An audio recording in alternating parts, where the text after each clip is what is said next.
6 hours in Wisconsin, 7 in Florida. Voters casting ballots in key races, Wisconsin's Supreme Court, and a pair of House seats in Florida. 3 battles, 6 candidates, but bigger picture, tonight's results are really being seen as a vote on the policies of Donald Trump and on Elon Musk, and whether voters will use these elections to send a warning shot to Washington that even people in red districts may be running out of patience with this administration.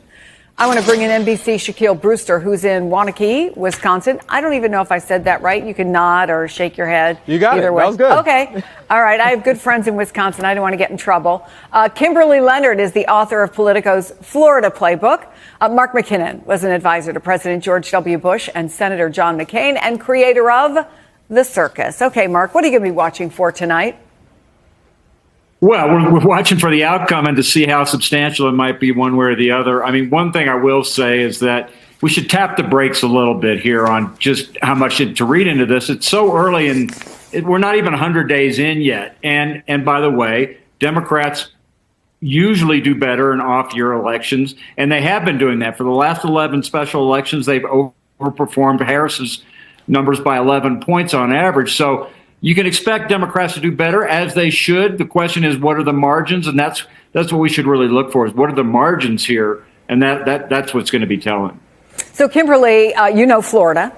If Democrats can keep it close in these races or really stun and pull off a win, what would it tell us about the mood? And again, I think Mark's right here. Who knows what's going to happen when the congressional races come, next year, late next year. But sort of as a snapshot of how people are feeling right now.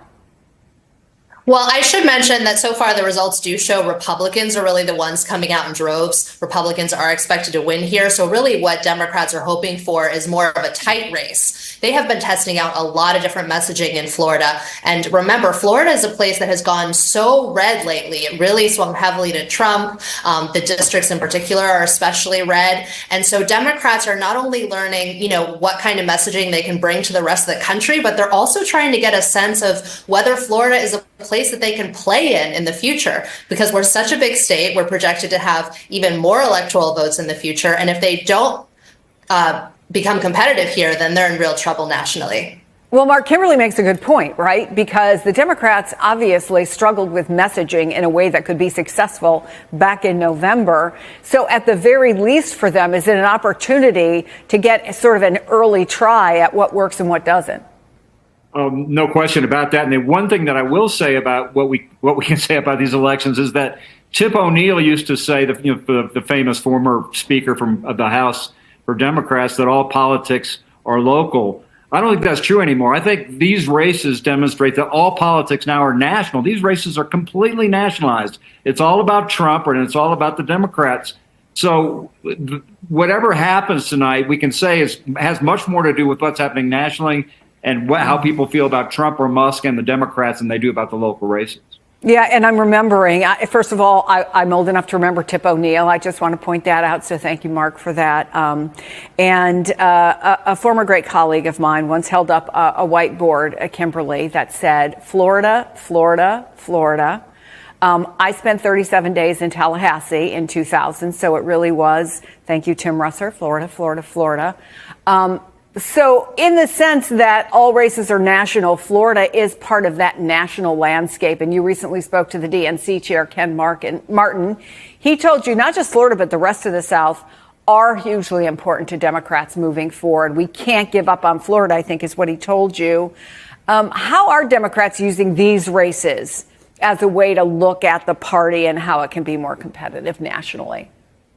They're really leaning into a lot of the cuts that are happening to the federal workforce, and in particular, those to Social Security. As you know, Florida has a lot of seniors, and though Trump has said he's not going to cut benefits to Social Security, they have cut workers in the Social Security Administration, and you have seniors who are reporting longer wait times, and that can be very frustrating when you're relying on a fixed income, you're just trying to go about your day, you're concerned that it's going to get worse. So that has really been where they have seen more of the enthusiasm and the surge. And I would also say that they've heard, at least from what he told me, is that they've heard from folks that they really thought that if they elected Trump, that their cost of living would go down significantly, and that hasn't really changed. So they've really harnessed those messages. Again, I think Republicans will come out on top, but there is some testing going on in terms of getting a sense of where the appetite is among voters at this point, very early on in Trump's presidency. All right, Jack, let's move to Wisconsin from Florida, where it looks very cold. And I want to ask you about the voters there, what they're telling you about what's on their mind. Musk went there himself. Elon Musk showed up in Wisconsin. It tells you how important Republicans think it is, but what do voters think? Well, Chris, they're coming out of the voting booth telling me that they're feeling the pressure. They're saying this doesn't feel like a normal Supreme Court race here in the state of Wisconsin. And that's because it is. Joining us now, staff writer for The Atlantic and MSNBC political analyst Ashley Parker, national affairs correspondent for The Nation, John Nichols, and Semaphore politics reporter Dave Weigel. Dave, you are the guy to ask this right now.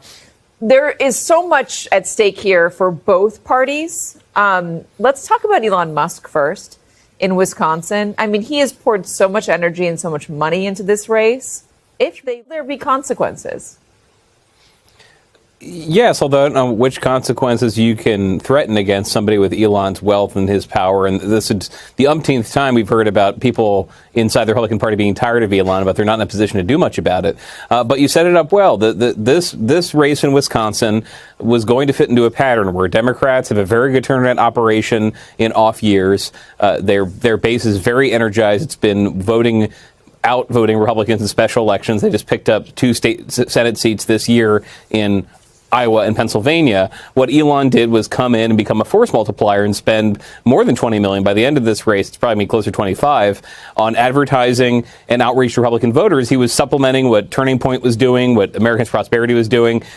He was giving them the resources to match Democrats who they're used to outspending Republicans in the state. What Democrats did starting a month ago is say this election is now a referendum on Elon Musk. If you are sick of Doge, you can register your opposition to Doge by voting for Susan Crawford, the Democratic Party-backed candidate. And their polling suggests that Musk is less popular than Trump in Wisconsin. There are voters who like Trump and might turn out for him, but don't like Musk, and that there are people hearing about firings, layoffs in the VA, in ag, and all sorts of offices that employ Wisconsinites. So both parties are actually quite happy with Musk's involvement here for now. Republicans are very happy that he spent the money. Democrats are very happy they could frame this election as, do you really want Elon Musk to buy the court?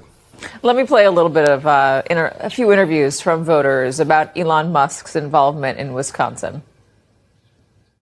I don't think Elon changed my vote. I was always going to vote the way that I voted today. But again, it adds an additional layer of stakes, and I hope that people see what's happening and see that they're actively trying to buy our government, and I hope that motivates other people. I wasn't a fan of what Elon was doing with the money, but ultimately I still support where Brad's coming from in terms of pro-life issues. So ultimately that's what I was thinking about when I cast my vote here today. It's like they were trying to buy it, and it was upsetting. So I wanted to make sure that I had my little bit of say. So you normally wouldn't come out, but Elon Musk got you out here? Pretty much. Yeah. Really? It ruffled some feathers. I love that from Wisconsinites. It ruffled some feathers. John Nichols, how emblematic is that sentiment across the state?